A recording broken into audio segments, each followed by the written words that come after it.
Bonjour à tous et à toutes, je suis très heureux de vous retrouver pour cette nouvelle édition de Sport Palabre sur Stade Afrique. Entre 2008 et 2010, des nageurs équipés de nouvelles combinaisons ont battu plus de 16 records du monde. J'ai 48 ans et je serre plus fort que lorsque j'en avais 25, c'est ce qu'a déclaré John McEnroe quand on lui a demandé si les raquettes d'aujourd'hui étaient différentes de celles qu'il utilisait à l'époque. Ces exemples, parmi tant d'autres, prouvent à quel point l'équipement sportif est indispensable quant à la progression et à la performance de l'athlète. Mais alors, jusqu'où va le rôle de l'équipementier ? À partir de quel moment l'ingénierie sportive prend le pas sur la performance ? À partir de quel moment la biomécanique devient plus forte que le mental ?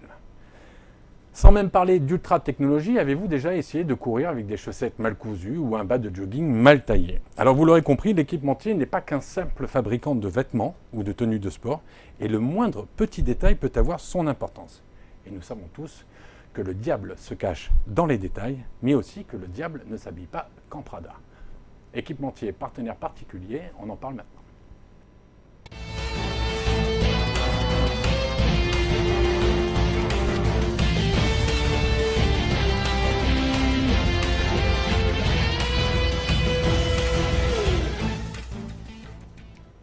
Alors, équipementier, partenaire particulier, justement pour parler de ça, il me fallait des invités particuliers et j'ai le plaisir de recevoir sur ce plateau pour la première fois Djibril Umana. Bonjour Djibril. Bonjour Laurent.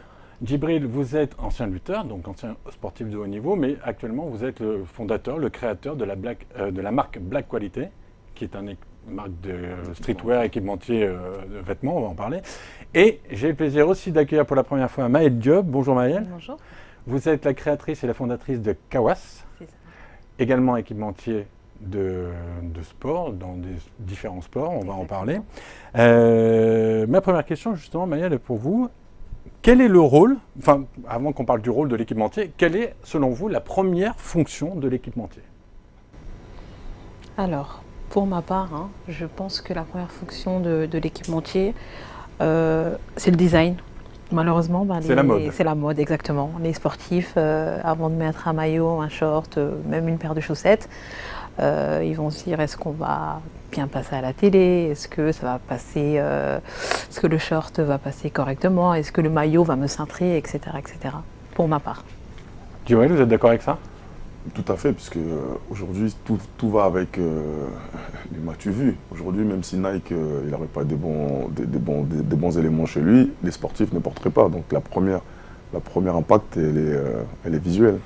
Alors ça commence bien parce que je suis assez étonné par votre réponse. Moi, je pensais que, naïvement, ce qu'on demandait et ce qui différencie un équipementier d'un créateur lambda, c'est justement que l'équipementier avait apporté dans ses vêtements une petite plus-value pour la performance. C'est-à-dire qu'il était plus facile de courir avec un t-shirt adapté à la transpiration, qui aérait. Enfin, c'est un peu souvent ce que les grands équipementiers, ceux qu'on connaît tous, ce sont les premiers éléments sur lesquels ils communiquent. C'est quoi ? C'est de la poudre aux yeux, en fait, selon vous ? Pour ma part, oui, je pense. Ah ouais. Après, il y a de ça. Il ne faut pas oublier la performance. Un sportif préfère être équipé, je ne sais pas, d'un maillot dry fit, par exemple, qui évite la transpiration, mais il y a quand même le m'as-tu vu. Ah ouais. Oui. Après, peut-être selon le sport, moi je sais que par expérience l'avoir vécu, cet été il y avait les championnats d'Europe donc à Berlin, et juste avant il y avait les championnats du monde à Londres. De quoi ? D'athlétisme. Ouais. Donc Trésor Makunda, au moment où il reçoit son équipement entier, donc chez nous, je sais que j'ai bon souvenir, il m'a fait part que sur des millimètres de centimètres, des centimètres de millimètres, il avait réussi à battre un record avec les nouveaux leggings que je lui avais apportés. Alors que ceux que j'ai ramenés avant, ils étaient peut-être un tout petit peu plus lourds. Donc effectivement, ça joue aussi selon les sports dans lesquels vous... Et est-ce que c'est pas selon l'article aussi ? Parce que j'imagine, alors tout le monde peut comprendre que les conséquences d'avoir un t-shirt trop large ne vont pas être les mêmes que d'avoir des chaussures de foot trop serrées. C'est sûr. Vous faites des chaussures, je crois, vous travaillez, les chaussettes principalement. Des chaussettes, oui. J'imagine que vous réfléchissez.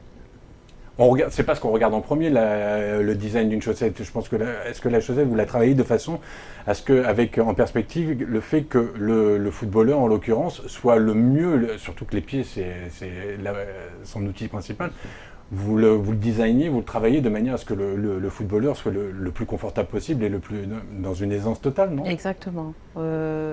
Kawas a pour but d'éviter la transpiration, déjà à la base, et d'éviter les mauvaises odeurs. La base, c'est que le sportif soit à l'aise dans la chaussette. Et ensuite, on essaye de designer le produit pour qu'il soit dans la mode. Mais est-ce que vous êtes accompagné, est-ce que vous demandez conseil auprès des joueurs? Est-ce que vous-même, vous êtes une ancienne joueuse de foot? C'est ça. Vous avez joué à Monaco notamment? Exactement. Est-ce que, au-delà de votre expérience personnelle, vous faites comme une espèce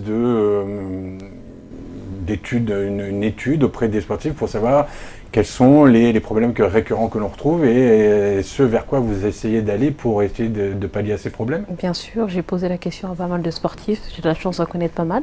Je leur pose la question de savoir est-ce que tu préfères que le produit soit plus cintré, plus large, de cette couleur, cette matière, etc. Et ensuite, à partir de là, je peux commencer à réfléchir sur le produit que je vais présenter. Donc il y a une réflexion même pour des chaussettes? Carrément, une grosse réflexion même, dirais-je. Djibril? Moi, je suis tout à fait d'accord, parce que moi, la première étape comment je fonctionne chez nous, c'est d'abord le design. Le design est important, parce que comme vous savez qu'aujourd'hui, les grosses marques, ils ont déjà les choses que nous, on n'a pas, donc les poches.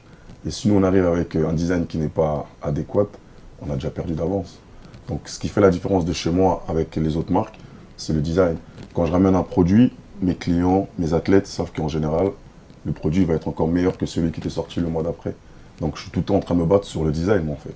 Moi, mon premier combat, c'est même pas de distribuer ou bien d'être vendu. Mon premier combat, c'est de savoir que mon design doit être encore meilleur que celui qui était là la semaine passée. Mais donc le design, mais la qualité a son importance, j'imagine aussi, dans les textiles, dans le choix de la fabrication. C'est parce qu'effectivement, vous parlez de représentation, mais la représentation, c'est froid, c'est sur papier glacé ou derrière un écran, donc on ne voit pas la qualité. Mais pour que ça perdure, je pense que, après peut-être que je m'avance, mais Maya, dites-moi si c'est faux, mais quand on a une jeune marque comme la vôtre, votre premier atout, c'est le bouche à oreille. Exactement. Et donc le bouche à oreille ne peut fonctionner que si les gens sont satisfaits de vos produits. C'est ce qui est en train de se passer en ce moment. J'ai de la chance de pouvoir distribuer mes produits à des sportifs, comme je vous ai dit tout à l'heure. Mes produits sont faits les chaussettes, c'est du 100% contour avec du dry fit, ce qui évite la transpiration. Et grâce à ça, les joueurs testent le produit et ils adhèrent. Ils transpirent plus du tout parce que j'ai pas mal de joueurs qui transpiraient des pieds et depuis qu'ils portent ma chaussette, c'est magique quoi. Ils transpirent plus du tout des pieds. C'est magique. Ouais, exactement. Djibril, la qualité, le choix de qualité, c'est quand même le tissu, ça a son importance. Après moi sur ce sujet, j'ai vraiment un tout autre avis dans le sens où moi j'ai pas mis le sportif au centre de mon business. J'ai d'abord mis la clientèle. Donc je me suis mis à la place des personnes qui consomment, donc le consommateur. Donc vous, ça ne s'adresse pas qu'aux sportifs? Non. Votre ambition, c'est que ça s'adresse au plus grand nombre? Moi, au départ, je dirais même que ce n'est pas les sportifs qui ont fait ma marque, c'est d'abord le consommateur. D'accord. Les consommateurs ont d'abord connu la marque et ensuite les sportifs se sont intéressés à la marque. Moi, j'ai vraiment fait le chemin inverse. Je ne voulais pas commencer par mettre des personnalités en avant, mais d'abord mettre vraiment celui qui consomme, c'est celui qui achète, c'est le peuple. Donc c'est eux que j'ai d'abord mis... Pendant 2 années, je n'ai jamais été avec aucun athlète. Pendant les premières années, j'ai travaillé. C'était un choix ou C'était un choix, c'était une stratégie. Vous avez refusé des athlètes? Moi, c'était une stratégie voulue de ma part, parce que sans manquer de respect à aucun athlète, mais je considère toujours que lorsque vous mettez un athlète au centre d'une marque, lorsque l'athlète s'en va, qu'est-ce qu'elle devient la marque? Oui, mais alors là, justement, vous abordez un point qui est particulier dans le sens où vous avez l'honnêteté de le dire, parce qu'on sait que, on va citer les 2 plus grands, la virgule et les 3 bandes, leur plus gros chiffre d'affaires est fait avec le vêtement de tout un chacun. Et ils mettent l'athlète en tête de gondole pour faire croire à ceux qui vont porter les vêtements après, qui vont jouer au tennis comme Federer ou qui vont marquer des buts comme Ronaldo. On peut comprendre cette stratégie. Vous allez à l'encontre de ça? Moi, je suis totalement à l'encontre de ça parce que je considère qu'aujourd'hui, encore une fois, toujours en étant respectueux envers les athlètes, mais il n'y a pas un athlète qui peut venir en face de moi et dire que j'ai mis la marque là où elle est. Non, c'est ma clientèle, c'est le peuple. C'est une façon de ne pas se sentir dépossédé de la marque? Exactement, parce que je considère qu'aujourd'hui, on utilise beaucoup les athlètes, mais lorsque l'athlète est blessé, lorsque l'athlète n'est plus au niveau, les marques les abandonnent. On va en revenir parce que ça, c'est un sujet que je voulais aborder aussi. Vous êtes d'accord avec ça, vous, Maëlle? Oui, tout à fait d'accord avec lui. Ouais. Ouais, carrément. Donc mais, vous moi, aussi- mais moi, j'ai fait le contraire. C'est pour ça que je pose la question. Ouais. J'ai commencé par les athlètes, parce que j'en connais pas mal. Et actuellement, c'est eux qui me donnent de la force. Grâce à eux, tous les jours, j'ai de nouvelles personnes qui like ma page, qui m'appellent pour tel ou tel événement. Et pour ma part, c'est les sportifs qui m'aident, enfin pas tous. Hein, Je connais aussi beaucoup d'athlètes, hein, mais je les mets, moi, c'est par respect mutuel qu'on a entre eux et moi. C'est pas de les mettre toujours au centre. C'est vraiment le peuple. Moi, je vise le petit peuple et je raisonne comment le petit peuple peut dépenser chez moi. Donc, si je me mets à la place de mettre l'athlète en avant, je dois mettre des prix par rapport à ce que représente cet athlète. Mais si je mets mon prix par rapport au consommateur... Vous voulez dire que si votre marque est associée à un athlète reconnu, reconnu, vous allez être obligé d'avoir un tarif plus important, beaucoup vont être élevés? Souvent, ce qui arrive, c'est ça. Vous prenez un exemple, je ne sais pas si je peux citer, celle qui dit « à fond la forme ».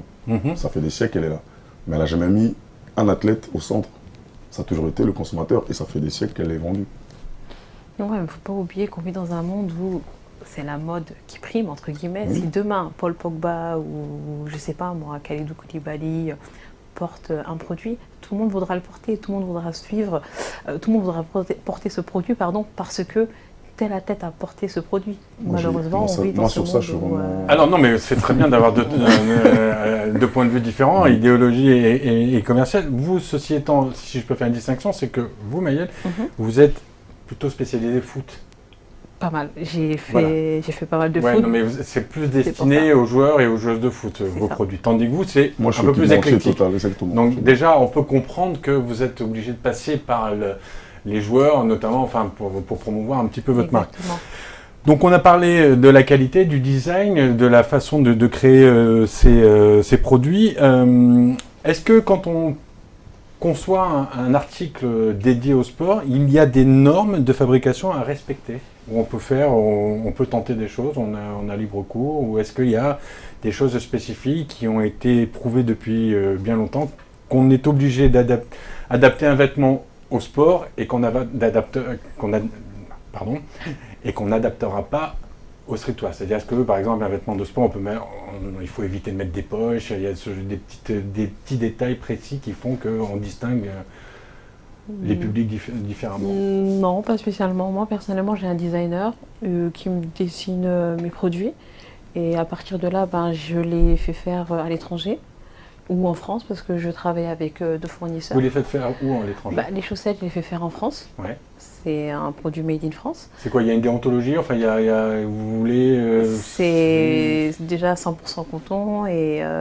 Pourquoi la France? C'est le made in France, ça fonctionne, ça paye. Ah, donc toujours dans une démarche, l'engouement du Made in France actuellement fait que... D'accord. Exactement, et le reste de mes produits, je les fais faire en Turquie.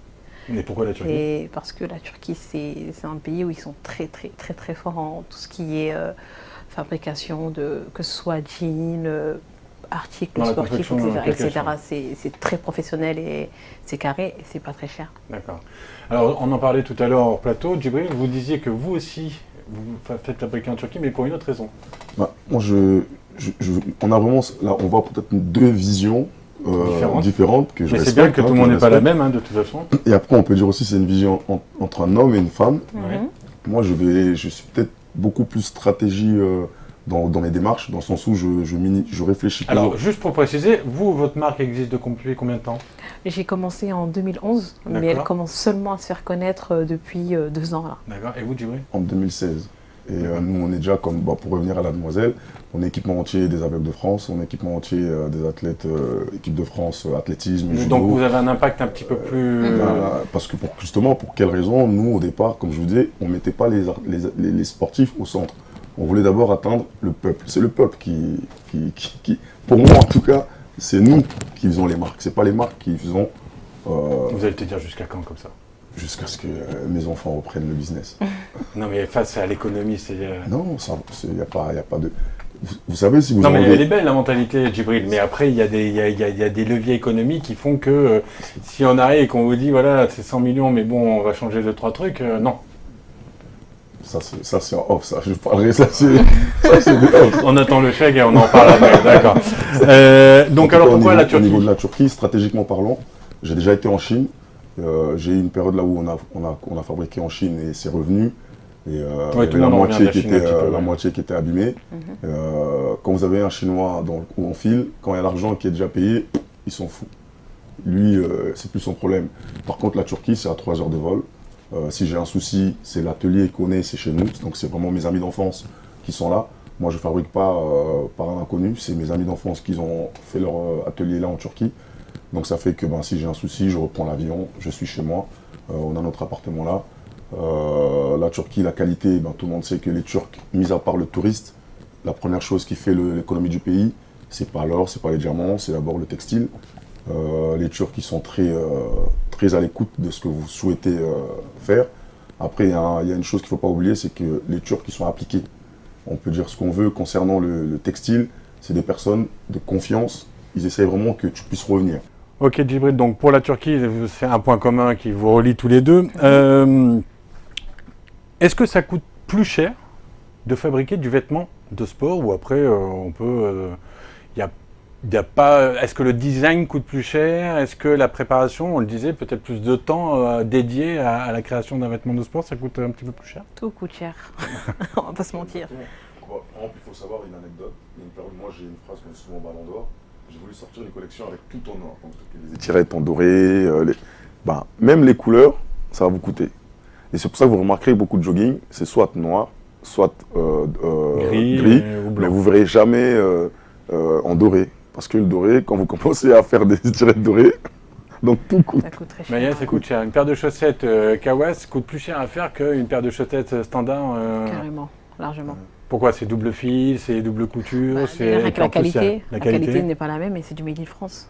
Oui. Tout ce qui est Made in France, ça coûte très cher. Donc ouais, c'est Mais un peu ça dure plus compliqué. longtemps. Ça dure plus longtemps. En tout cas, la qualité, elle est vraiment top. Plusieurs lavages, aucun problème. Donc, si j'ai bien compris, vous avez deux visions différentes. J'avais, pour terminer la première partie, j'avais une question toute simple, mais du coup, je connais presque la réponse. Djibril, la réussite, c'est quand un champion porte la marque ou quand ça se vend le plus et que c'est à la mode? Moi, Donc, ça revient que pour moi, c'est quand ça se vend. Parce que lorsque vous faites porter un champion, toujours, encore une fois, lorsque le champion prend la grosse tête ou bien il n'a plus envie de mais porter... vous avez eu des mauvaises expériences avec des champions, Non, quoi. c'est la logique de Non, mais comment ils sont je... pas tous comme ça, Djibril.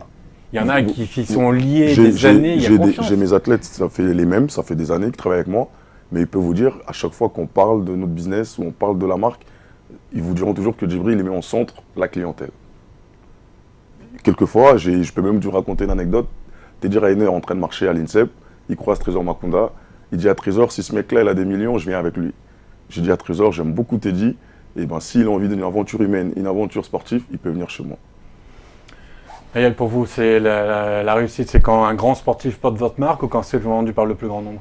Qui porte ma marque et que c'est vendu par un plus grand nombre. Le tout, c'est de vendre, non? Exactement. Voilà. Ça, c'est en off, là, non? Non, non, pas du tout. Non, mais c'est vrai, vous avez compris qui était Djibril. Ça, par contre, c'est en off. Une dernière question. Vous êtes dans un secteur concurrentiel. Est-ce qu'il y a la crainte de est-ce que la réputation compte énormément dans votre domaine? Est-ce que la réputation fait tout? C'est-à-dire que d'un seul coup, tout peut s'effondrer parce qu'un vêtement a été mal conçu, un joueur ou un sportif s'est blessé avec. Je pense à ce qui s'est passé en NBA avec la basket de Zion qui s'est déchiré en plein match, il a failli se retourner le genou. Est-ce que c'est une crainte que vous avez, ça? Carrément, tous les jours. Ouais. Franchement, ça fait peur. Du jour au lendemain, tout peut s'arrêter. On débute, surtout moi, je suis une femme en plus dans ce monde assez compliqué, assez difficile. Tous les jours, je me bats. C'est pas facile.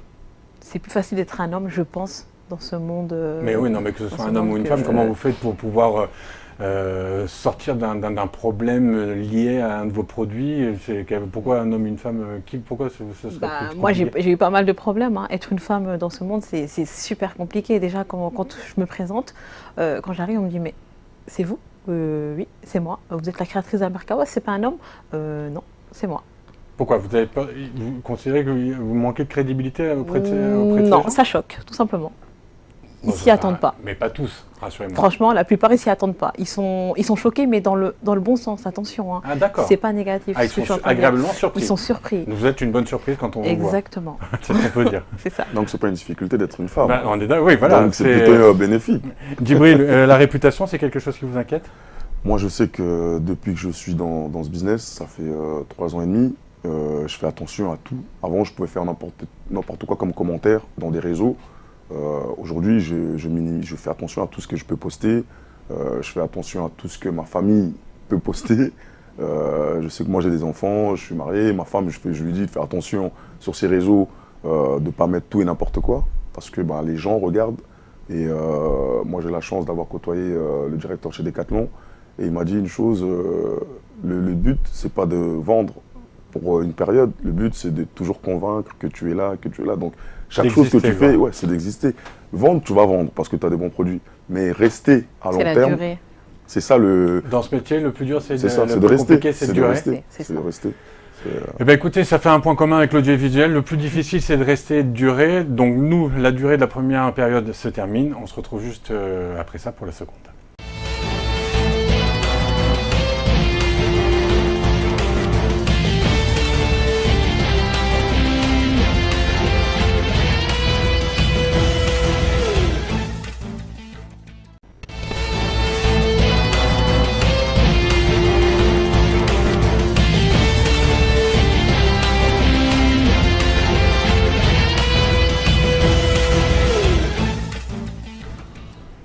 Sport Palab, deuxième partie, toujours accompagné de partenaires particuliers, d'équipementiers, en la présence de Maël Diop avec la marque Kawas et de notre ami Djibril Oumana avec la marque Black Qualité.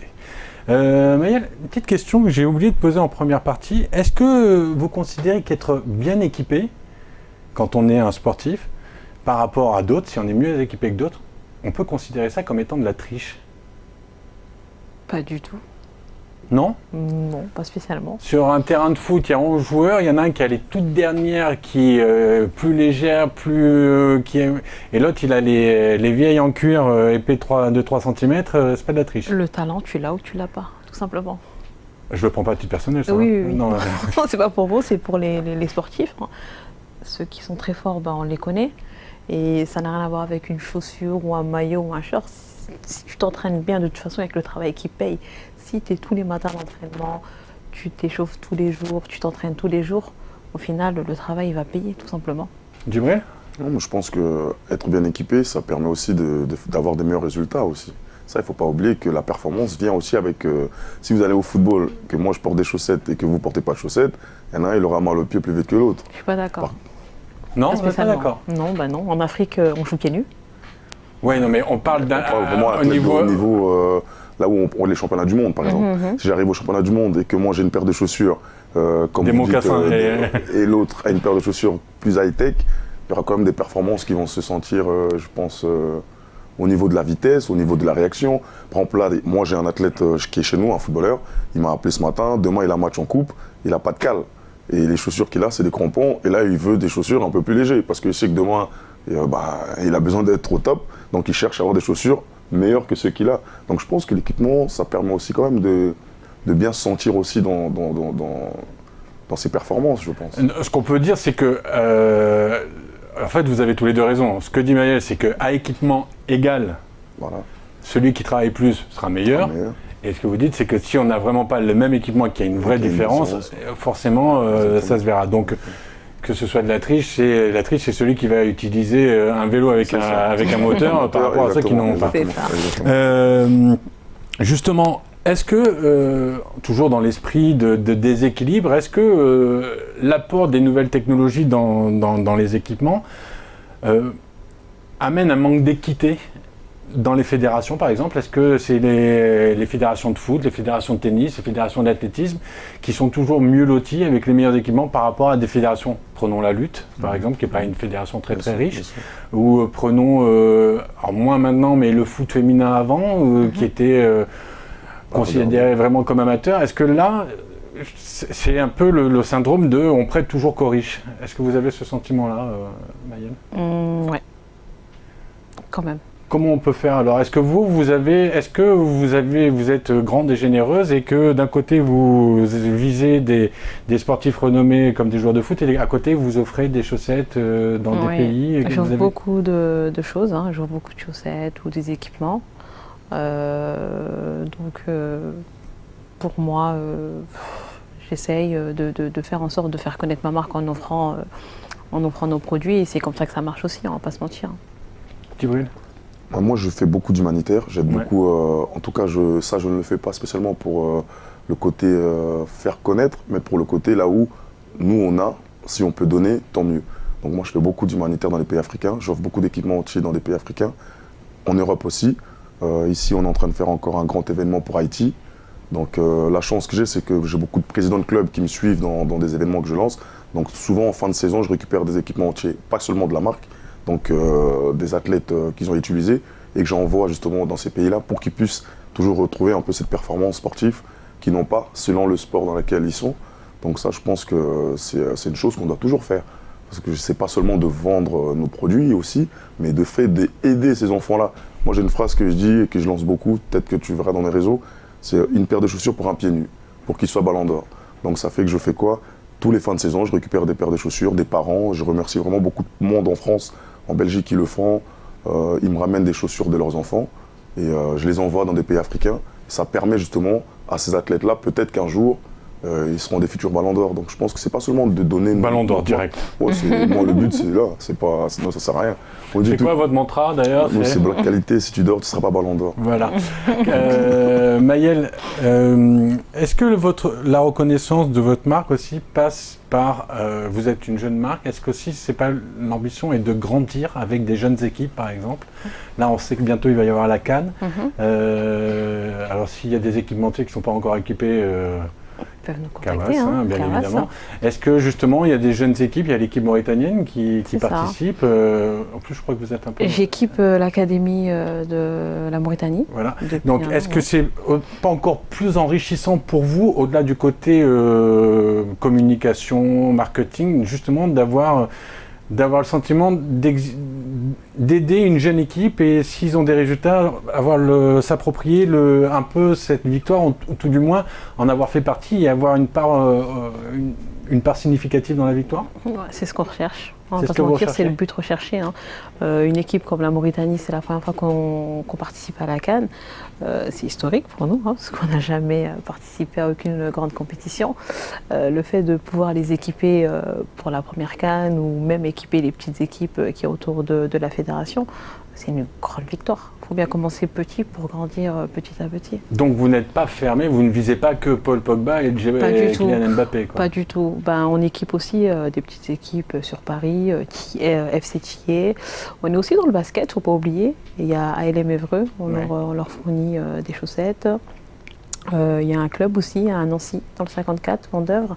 On les équipe et ça se passe super bien. Et le rapport avec ces gens-là est différent quand on a affaire à des grandes stars? C'est pareil. En fait, que ce soit une star ou non, que ce soit Paul Pogba, Benjamin Mendy ou n'importe quel sportif, pour moi, ça ne change rien, personnellement. Vous, c'est ce que vous faites un peu, Djibril, avec l'handisport? Ouais. Moi, effectivement, c'est...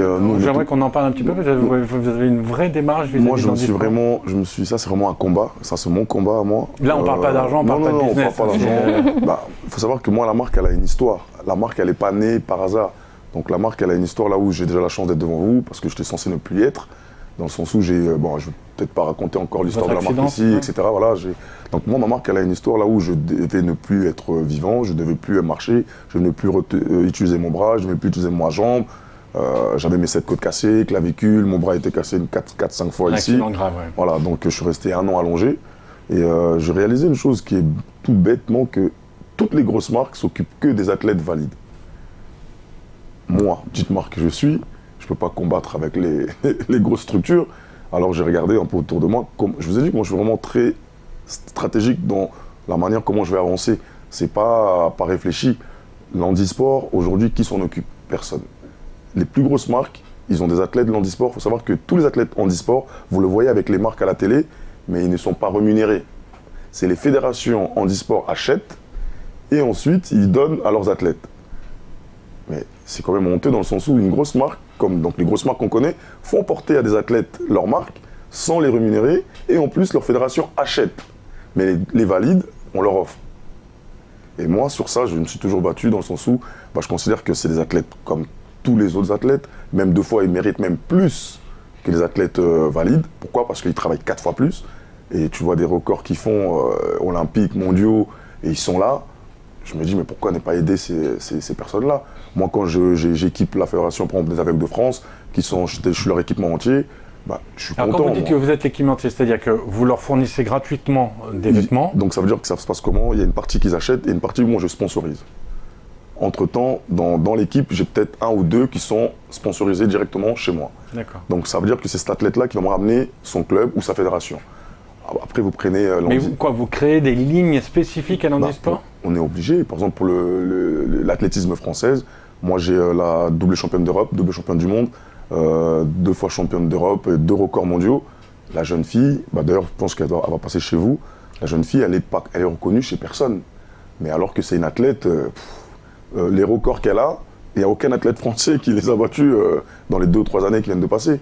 Et en plus, elle a une histoire fabuleuse. Elle a eu un accident de voiture, elle a failli y passer, elle revient encore plus fort. Donc pourquoi ne pas aider cet athlète-là que d'aller aider le valide qui a déjà de l'argent, on va dire, par les grosses marques qui lui donnent déjà. Donc moi, c'est vraiment ça que je me bats vraiment sur ça. Même en Afrique, on a vous voyez des handicapés en chaise roulante, ils n'ont pas d'équipement entier. Pourquoi je vais aller m'occuper ? Oui, mais Djibril, je comprends ce que vous dites et c'est très beau et on ne peut que cautionner, mais vous avez un business, vous êtes entrepreneur, oui. De la même manière que Maëlle. Si vous dédiez votre travail qu'à l'handisport, vous savez que vous n'allez pas gagner d'argent. Non, mais nous ici, on est un concept.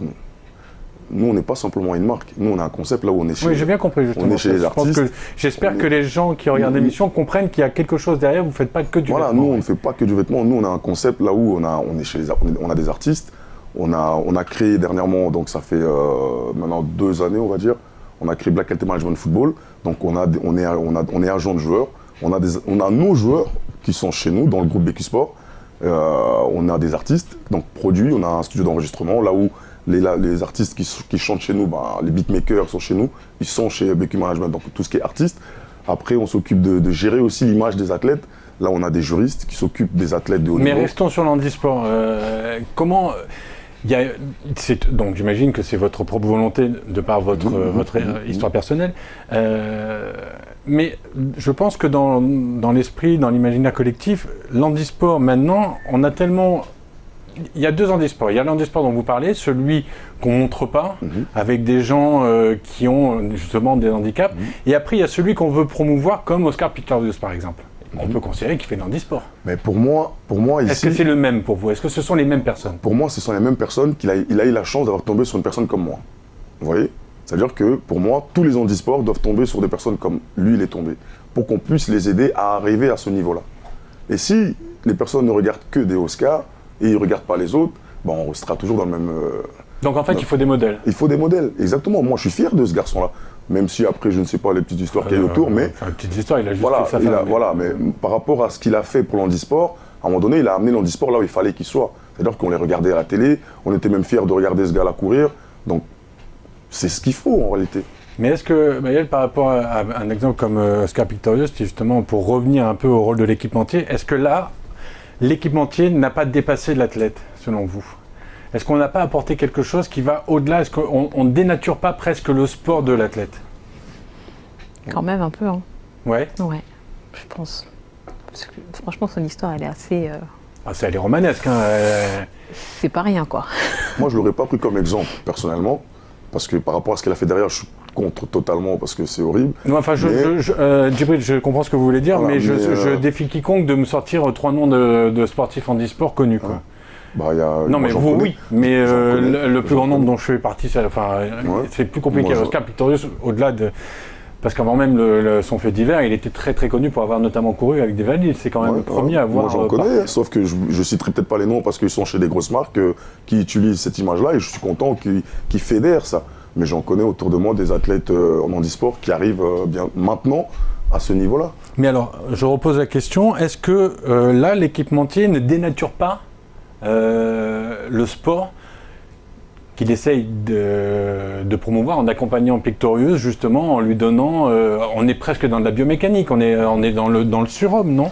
Mais aujourd'hui, qu'est-ce que le sport de haut niveau? Aujourd'hui, si on pose la bonne question, le sport de haut niveau, aujourd'hui, c'est la performance et le marketing. Si vous n'avez pas la performance et le marketing, le sport de haut niveau n'existera pas. Vous êtes en train de me dire quoi? Que actuellement, le sportif arrive à sa limite au niveau du corps, et que maintenant, pour aller plus loin, parce que le corps a une limite, pour dépasser le record du Usain Bolt, ce genre de choses, ce qui va faire la différence, c'est l'équipement. Mais bien sûr. Yemma, vous êtes d'accord avec ça? Une bonne hygiène aussi. Oui, Faut sentir les hygiène de chaussettes, vie. Hein. la demoiselle a soulevé tout à l'heure que les sportifs, il y en a certains qui transpiraient et maintenant ils ne transpirent plus. Donc les performances sont meilleures. Un athlète qui transpire, il courra peut-être moins mal parce que ses chaussures sont mouillées. Donc ça veut dire que ses chaussettes sont devenues plus lourdes, son pied est devenu plus lourd et il peut glisser. Mais un athlète qui ne transpire pas, comme vous dites, il est plus à l'aise. Donc il développe encore plus ses performances. Donc ça va dans le sens, je pense, que le sportif et le sport voudraient que ça aille. S'il n'y a pas d'équipement entier aujourd'hui avec des moyens, le sport de haut niveau n'existerait pas non plus. Ça, il ne faut pas, par contre, ça c'est différent de ce que je vous expliquais tout à l'heure, qu'il ne faut pas mettre l'athlète au centre, mais par contre, un équipement entier, on doit le mettre au centre. Ça, on va pas... Vous voyez mais là, il faut le mettre au centre, parce que s'il n'y a pas... Tout le monde se plaint par exemple, des salaires des footballeurs, mais s'il n'y a pas des gros salaires de footballeurs, personne ne regardera le foot à la télé. Si aujourd'hui on ramènerait de l'argent au judo, tout le monde regarderait le judo, parce qu'il y aura la publicité, il y aura la promotion derrière.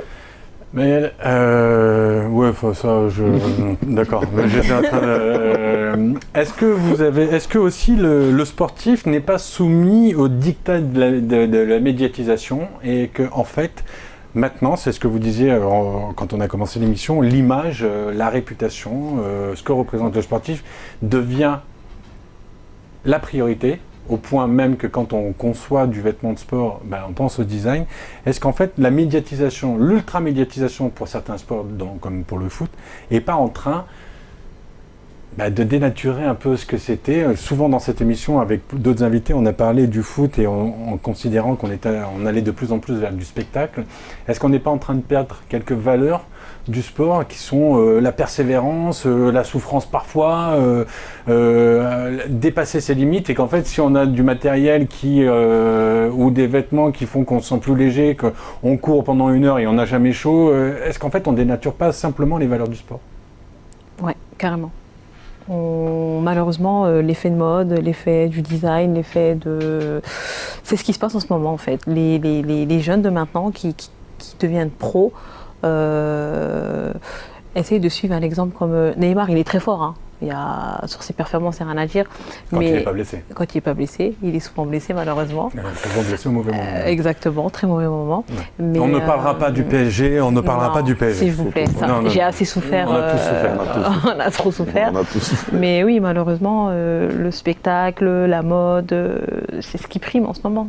Donc en fait, les réseaux sociaux font partie, puisqu'on pense à Neymar, on fait le lien direct avec les réseaux sociaux, les réseaux sociaux sont partie intégrante de votre activité? Ah mais carrément. Ouais, ça, voilà. Ah oui, pour ma part, oui. Ouais. Ah, pour ma part, oui. Si demain, je sais pas moi, un Cristiano Ronaldo, il porte ma chaussette, il poste ça sur ses réseaux sociaux, toute ma vie, elle change. Pas vous, puisque vous voulez pas de sportif. Non, là, c'est pas une... je fais ce que je veux. Vous avez parlé des réseaux Ah, mais sociaux. carrément, on va pas se mentir, carrément. Ah oui. Et à l'inverse, comme on disait tout à l'heure aussi, une mauvaise réputation, les réseaux sociaux, c'est et c'est la fin. terminé, exactement. Si Ronaldo prend votre chaussette avec un trou et il s'est blessé, c'est mort, vous pouvez changer de métier. C'est fini. C'est un peu injuste quand même. C'est injuste, mais c'est la loi du sport, c'est comme ça. Djibril, Cristiano Ronaldo avec Black Qualité. C'est différent là. Ah. Là vous parlez de quoi? Vous parlez de réseaux sociaux, vous parlez de mettre Cristiano Ronaldo au centre de mon business. Cristiano Ronaldo, c'est pas un athlète pour moi. Aujourd'hui, Cristiano Ronaldo, c'est du business. Donc si moi, C'est Cristiano quand même Ronaldo, un bon joueur de foot aussi, accessoirement. Hein. Si vous parlez de football, je vous dirais, on parle de l'athlète Cristiano Ronaldo. Mais là, vous parlez de réseaux sociaux. Il fait partie du mec qu'on suit le plus dans les réseaux sociaux. Et qu'on le paye, je crois que c'est la seule star au monde qu'on paye pour qu'il poste des photos. Ouais, Non. Cristiano Ronaldo, il a les deux. Il a le talent, et oui, mais il y a le talent et il y a le business aussi qui suit. Donc ça veut dire que là, c'est normal. Ça fait partie totalement de notre business. Je crois que les réseaux sociaux, moi, des fois, des gens, ils m'écrivent, ils croient que je suis debout, mais j'ai 4-5 blogueuses connectées H24. Pour quelle raison? Parce que de l'autre côté, il y a les États-Unis, quand nous on dort, ils se réveillent. De l'autre côté, il y a l'Australie. Moi, j'ai des ambassadeurs en Australie. En Kazakhstan, j'ai des ambassadrices, j'ai des ambassadeurs. En Chine, pourquoi? Parce que on a toujours besoin. Moi, j'ai toujours qu'eux, ils ont des millions pour passer à la télé, pour faire la pub. Nous, avec nos moyens, on doit utiliser quoi? C'est les réseaux sociaux. On n'a pas le choix. Les réseaux sociaux, excuse-moi, hein, pour ma part, hein, ça a un impact qui est Ah ouais, énorme. énorme. Les réseaux sociaux, c'est ce qui nous fait vivre, carrément. Exactement. Sans réseaux sociaux, franchement, On est rien. Instagram, par exemple, c'est ce qui peut te faire grandir du jour au lendemain. En 1 minute, ta vie, elle peut basculer avec Instagram. Exactement. Alors, malheureusement, comme c'est intéressant, ça passe vite. On va bientôt arriver à la fin de cette deuxième partie donc, de l'émission. Maëlle, en quelques mots, l'avenir de Kawas et donc de votre rôle d'équipementier, c'est quoi là, vos prochains objectifs, vos prochaines créations, vers quoi vous allez vous tenter d'aller? C'est de se faire connaître un maximum, que tous les sportifs connus ou moins connus portent ma marque et évoluer dans le monde du sport. Ouais. C'est ce que je me souhaite et pourquoi pas essayer d'avoir une équipe qui va à la CAN. Après, si ce n'est pas le cas, ça sera l'année prochaine. On tentera tout le temps jusqu'à ce qu'on y arrive et d'être connu mondialement. On n'est pas Adidas, on n'est pas Nike, mais on reste Kawas et on est motivé et on y arrivera. Djibril, l'avenir? Nous, l'avenir, on la voit dans 30 ans, dans 40 ans, on est là. Donc, c'est-à-dire que moi, je ne travaille pas pour moi aujourd'hui, je travaille peut-être que demain, mes enfants, peut-être que demain, une autre personne reprendra. Donc, l'avenir, effectivement, on vise toujours l'avenir. Non, mais dans vos projets de conception... Moi, c'est le monde, moi. Je vise pas... Non, mais dans vos projets de conception de produits, d'articles, il y a des pistes, il y a des choses sur lesquelles vous voulez aller, vous allez creuser un petit peu, vers de nouveaux sports, ici, on vient de des signer, combinaisons de ski, des maillots de bain. un partenariat avec le tennis, Ouais. chose qu'on n'avait pas encore fait. On n'avait pas encore d'athlète avec le tennis, parce que les autres sports, on y était déjà. Mais le tennis, c'est un sport que on sait que c'est important. Après le golf, on va arriver tout doucement, mais on n'est pas pressé. Vous l'avez compris, Black Quality va être un empire dans pas longtemps. Kawas va équiper que des ultra champions. Bon, en tout cas, j'espère que avec cette émission, vous avez compris qu'être équipementier sportif, c'est pas juste faire un jogging et un t-shirt. Il y a beaucoup de choses à intégrer, à analyser, à préparer. Si vous voulez réagir, n'oubliez pas les réseaux sociaux. Moi, je vous dis à très bientôt. Je vous dis à la semaine prochaine. Merci Djibril, merci Maëlle. Merci à vous. À plus tard.